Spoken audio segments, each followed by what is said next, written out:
7-year-old Soborno Isaac Bari recently received an invitation from Nobel laureate Kailash Satyarthi, Vice Chancellor Nitin Karmalkar of SP Pune University, and Principal Dr. Anushree Lokur of Ruia College to visit India. On January 3rd, he received the Global Child Prodigy Award from Nobel laureate Kailash Satyarthi at Delhi Ashok Hotel.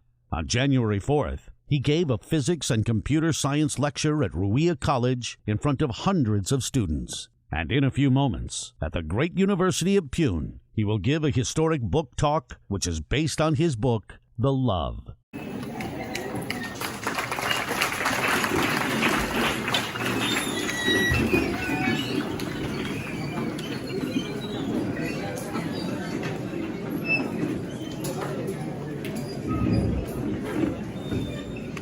I request the Honorable Vice Chancellor to felicitate him with a memento and a shot.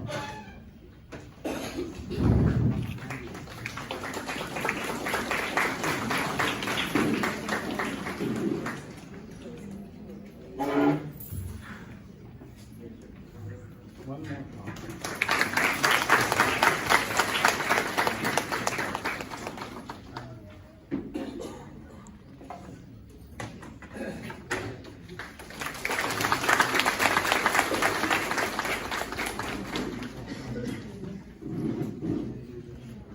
So I welcome him once again, and without standing between he and you, I ask him to give his discourse. Thank you so very much. I am very honored to be in India, the birthplace of Mahatma Gandhi, and to be hosted by Savitribai Phule Pune University. As I am giving this speech, I am carrying the goodwill of the American people with me. And I am also carrying greetings from Indian communities in America. Namaste and Assalamu Alaikum.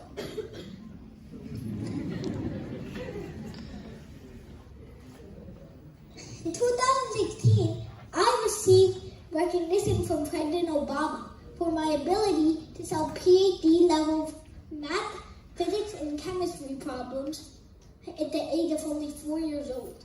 2 years later, I received recognition again, this time from Harvard University President Drew Faust for my contribution to math and science. So many of you may be wondering why I am promoting The Love, a campaign based on creating a world, a global peace and unity throughout the world, instead of solving math problems. I came to understand that peace is just as urgent as solving math problems in today's world of hate and division. In fact, it was the terror of the Taliban, the Islamic State, Al-Qaeda, and Jaish Muhammad that forced me to promote my campaign. How can I solve math problems when 7 Taliban terrorists go to Peshawar Elementary School to kill 132 school children? How can I solve physics problems when 5 Islamic State terrorists go to the Holy Artisan Bakery to kill 29 innocent people, including Faraj and Tarisi? How can I solve chemistry problems when a follower of Jaish Muhammad kills 40 police officers in the Pulwama attack? And how can I code programs when 19 Al-Qaeda terrorists hijack planes to kill 3,000 people from my own country, the United States of America? I learned the importance of peace the hard way. On April 9, 2012, I was born into a family that included a 9/11 survivor. And on my second birthday, my father took me to One Liberty Plaza, where he worked as a security guard from 2001 to 2014. That day, he collected the events of one of the most tragic mornings in American history. So, it was September 11, 2001. My father was busy in his security office near the World Trade Center. And my Tetsu, my father's younger brother, worked in the South Tower of the World Trade Center. Suddenly, my dad heard news of terror attack at the World Trade Center break out in One Liberty Plaza, and he ran to the World Trade Center like a madman. As he was running toward the South Tower, he couldn't outrun the debris and the fallout of the North Tower. He had to hide under a van to avoid the debris and smoke that was surrounding him. His eyes burned. He started choking. Someone dragged him into the van while he was unconscious and drove him to the hospital. As soon as my dad found out he was in the hospital, he fled the hospital in search of my Tetsu, his little brother. But he didn't see my Tetsu in that horrific event. All he saw were men and women jumping from the windows of the building in a desperate bid to escape the fire that was consuming them. He saw the blood splatter on the floor, splatter on the street. He never forgot all those horrors until somehow my Tetsu survived. That story instilled a sense of patriotism in my blood. And that patriotism gave me the audacity to ask my dad a question on July 3, 2016, at the mosque when I was only 4 years old. So it was July 3, 2016. It was a relatively normal day. We were walking to the mosque to pray, when suddenly I felt jolly and ready to celebrate Independence Day because of 9/11, which was horrific. So I asked my dad, "Daddy, can I please ask your mom to pray for America because tomorrow is the 4th of July?" I sounded like a baby 3 years ago.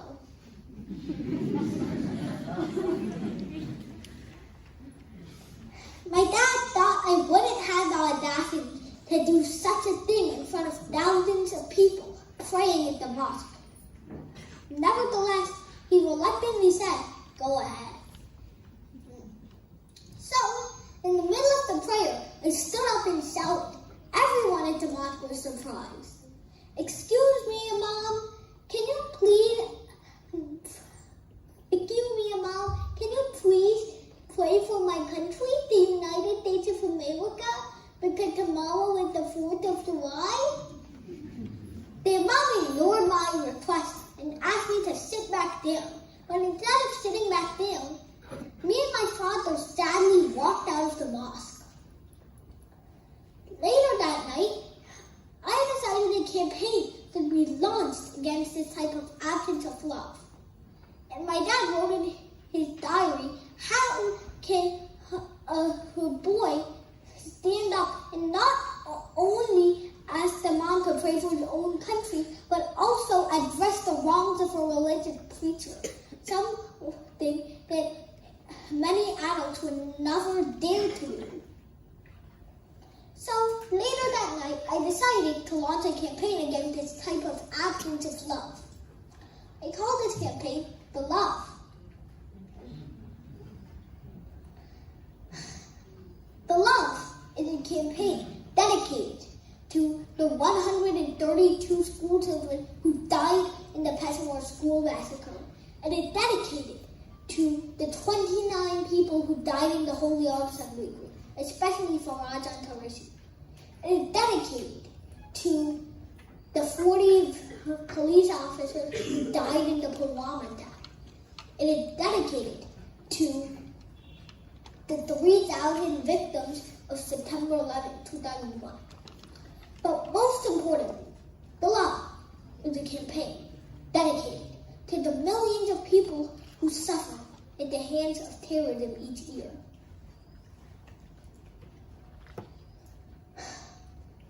With the help of many publications, such as the Huffington Post, I was able to create 2 documentaries in 2017. I'm Muslim and I Love America, and I'm Muslim and I Love Christmas.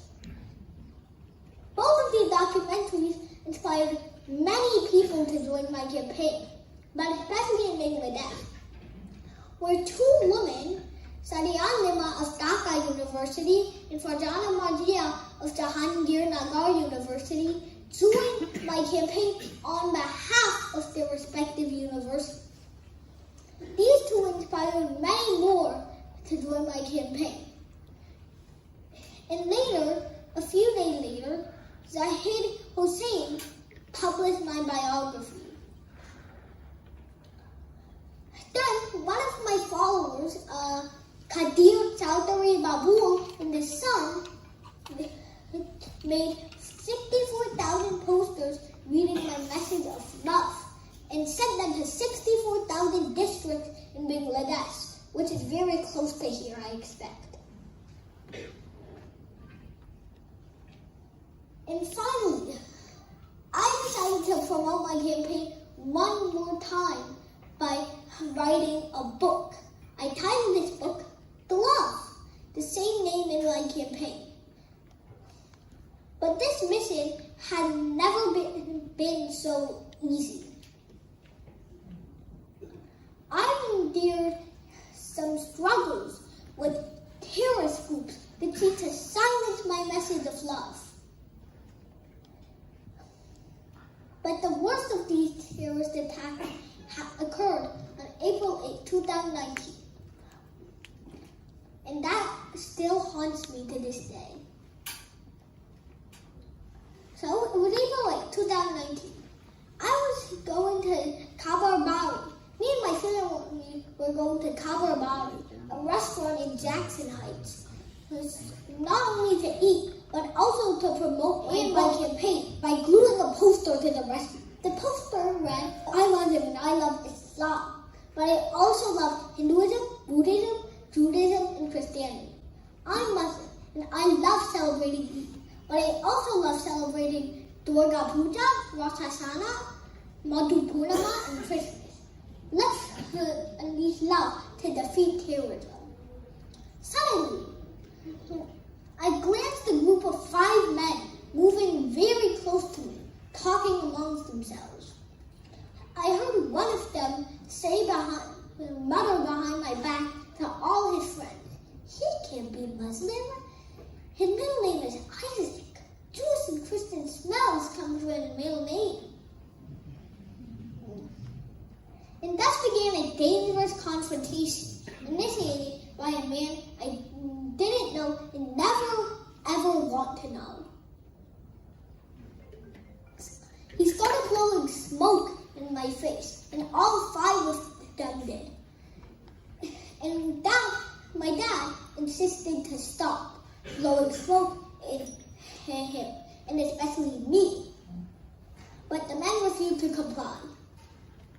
We were giving a Facebook live stream in order to promote our book even more, but they forced us to end it. My brother stood between me and those extremists, trying to protect me from all the smoke. And eventually, my dad tried to defuse the situation too by apologizing for naming me Isaac. But it wasn't actually my dad that named me Isaac. It was a retired airplane pilot named Mafizur Rahman. He studied complicated physics. I don't remember the exact name when he was still an airplane pilot. But that was 50 years ago. And when he found out some random 2-year-old on the internet named Soborno Isaac Berry was teaching the same kind of physics, he decided to start watching my videos. So, he decided to name me Isaac because of my talent in physics, chemistry, and math. So, he thought of another child prodigy, Sir Isaac Newton, and he decided to ask my dad to name me after him, since he was a Facebook friend of my dad. So he asked my dad via the internet to change my middle name from Panik to Isaac. and my dad did so. Anyway, let's get back to the story. The men understood this as a concession, but they still kept blowing smoke in my face and refused to stop arguing. All the while, I was making my fingers, my trembling fingers, in a heart shape to inspire those extremists to stop attacking us using my message of love. Eventually, we drove away in anger and rage. We were infuriated by the injustice that the terrorists had done to us. Suddenly, I saw my dad turn the wrong way. He wasn't driving home. That's what I thought. I thought that his anger was overwhelming him and that he was not paying attention to his GPS. Suddenly, I saw him turn the wrong way again, and I realized he was going toward the police station. I asked my dad, "Dad, why are you going toward the police station?" My dad said in extreme anger to report those extremists for the injustice that they have done to us. When I heard this news, I immediately started crying and my voice started choking. But Dad, if you report those extremists to the police might deport those extremists back to Bangladesh. My dad said, "That's exactly why I want to file a police report." My voice choked even more. But Dad, to err is human, but to forgive is divine. So please forgive the extremists for the injustice they have done to us. And love is stronger than hate. So please forgive them. I still remember my dad making an abrupt U-turn on Webster Avenue. So, at this great university of Pune, I want the world's 1.8 billion Muslims, and especially India's 201 million Muslims, to stop embracing terrorism and start embracing math, science, and especially love.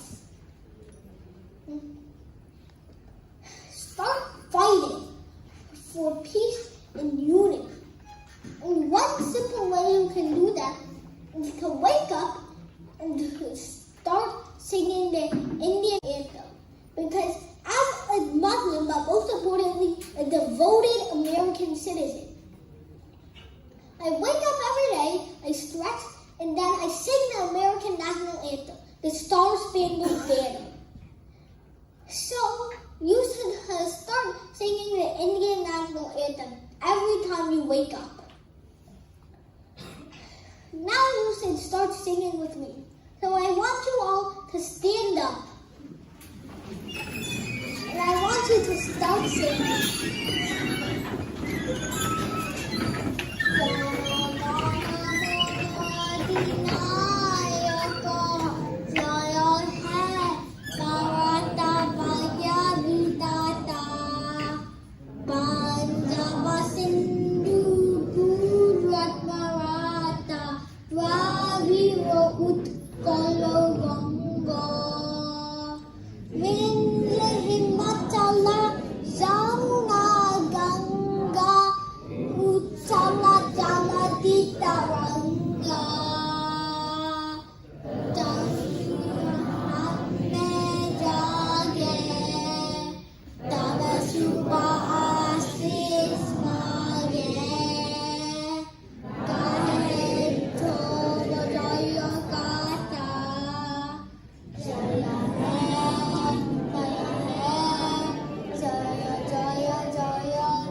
end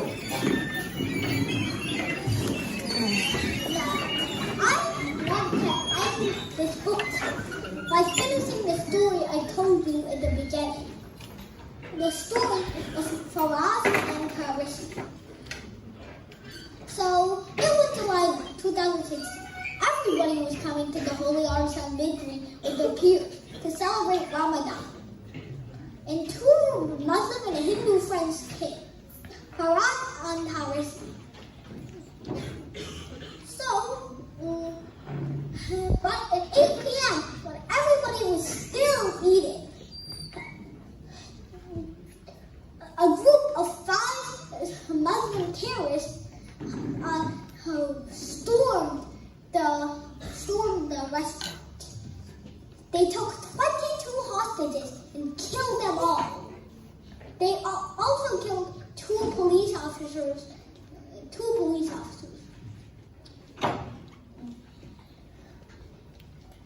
So, when Nibras, Islam, the leader of all those terrorists, started interviewing the hostages, he interviewed Faraz as one of the first of them.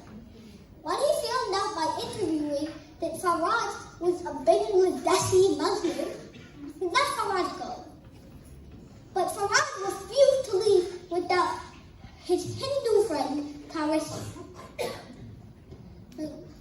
When he told Nibras that he had a friend, Nibras looked pissed. Who is your friend? He said very strongly.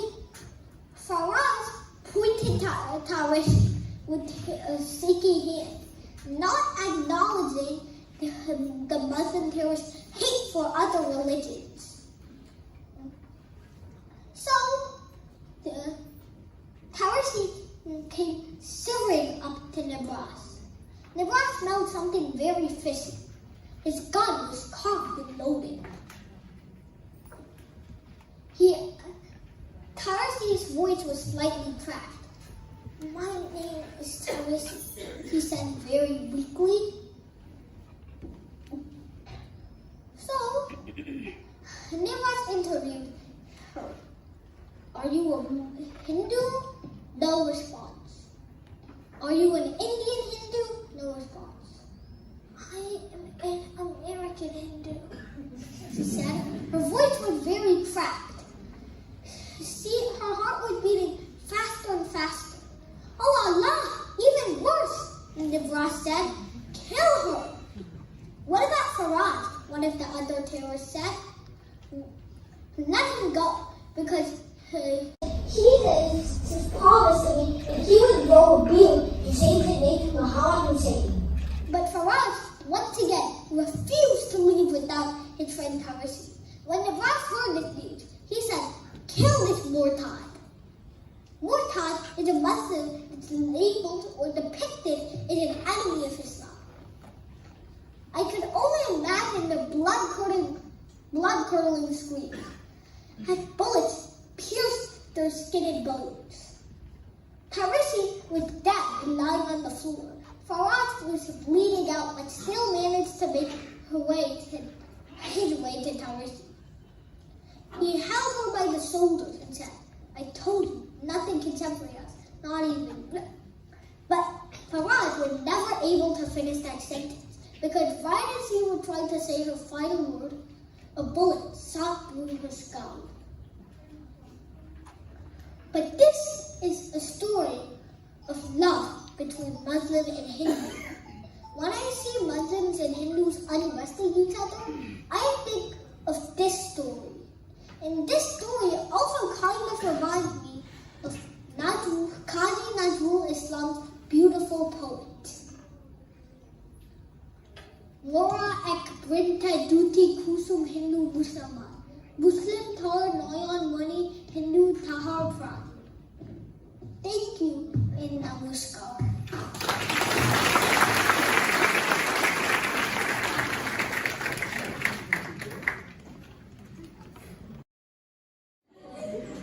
If you like physics and maths and you follow or pursue it, you love to do it. That is what you said.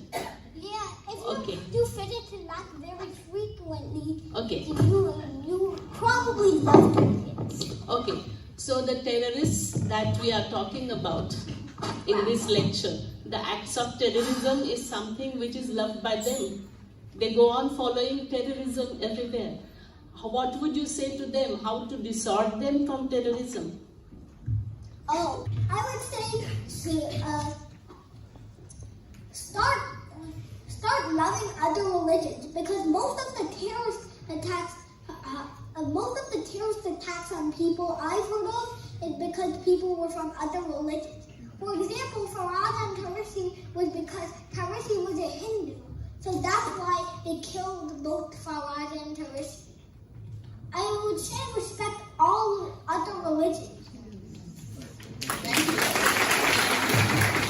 That way we can have a world of peace and not destruction and killing. What if we embrace love? The one day terrorism and destruction won't even be a word. Good afternoon, Soborno. So, I would like to know about your role model. Who is your ideal person?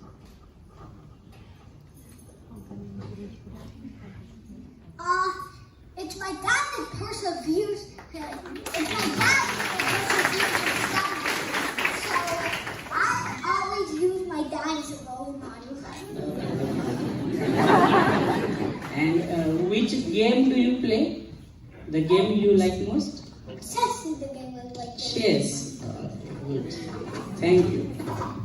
What do you think about black hole and how many long space? Please elaborate it. Do you know about black hole? What I think about black holes? Yeah. I think they're very cool. I wonder what they're made of, and I would like going into further research of studying them. I think it's really cool how they bend space-time. Soborno, it's nice to interact with you. I would like to ask you what message you would like to give to children of your age other than love. What you would suggest? Try to persevere in the subject. Try to persevere in whatever subject you like, but also try to persevere in the subject your parents tried to teach you.